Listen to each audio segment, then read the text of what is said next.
সেই টাকা বারবার গুনবেন। যদি মনে করেন এই দেওয়া কোনো আমি করতে পারেন, সাপ্লাই দিতে পারেন, তাহলে হেনে লাগেন। আর যদি না লাগাইতেন তো আপনারা ওই যে সাপ্লাই তো ওই দিন কইলো যে হেনে দিলে আপনারা ই পাইবেন না, ভোল্টেজ পাইবেন না। তো এখন যদি ভোল্টেজ না আবার রাত্রি তো মনে করেন আপনার ঘরের কারণ আমার ঘরে থাকবে না, হয়তো হাফগুলো লাগাই শুনবে এই যে পরের দেওয়া যদি লাগাই আপনারা মনে হয় সব পাইবেন।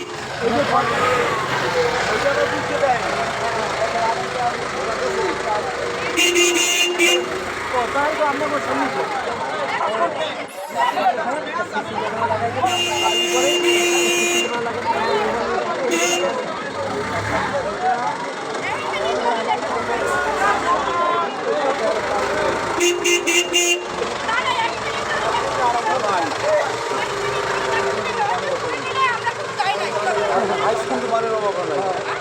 এই কথাটা কইলে কিন্তু অনেকদিন যাবে না।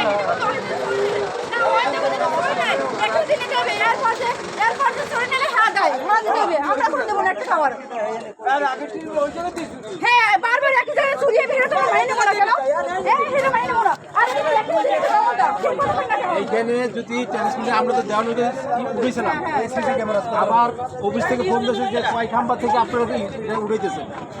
আমরা বলছি যে এখানে মাঝখানে 3 খাম্বার 4 খাম্বার পর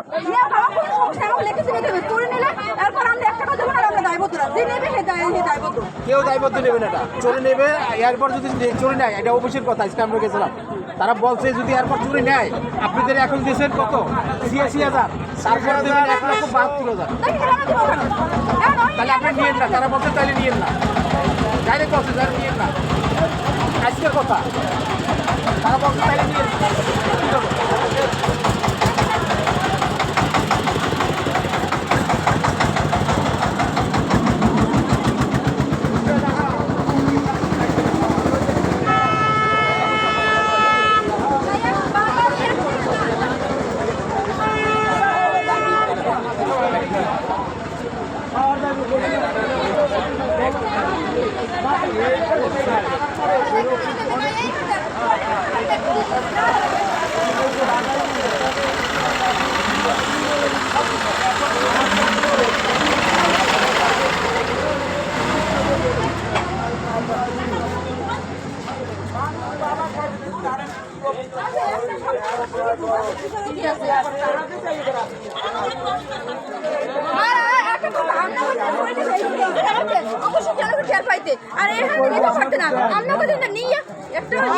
কত সময় লাগে? হ্যাঁ, কত সময় লাগছে?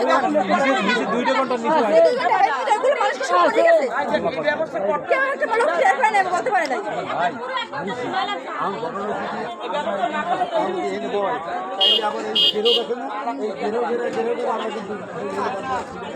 বাঁচবে কেন? আমরা অনলাইন করি না, আমাকে ভোটে তোমরা বাড়াই যা, তোমরা এই দায়বদ্ধতার ভাগ করবো আমরা। কি কথা কয় না কেন? যে তোমরা মাঝবাড়ি করে লাগাইছ, আমার তো লাইনে ভোট দেয়, আমার তো ফ্যান চলে না, ফ্রিজ চলে না, এই যে কি করবে করো, আমি তোমার ঘরে আগুন।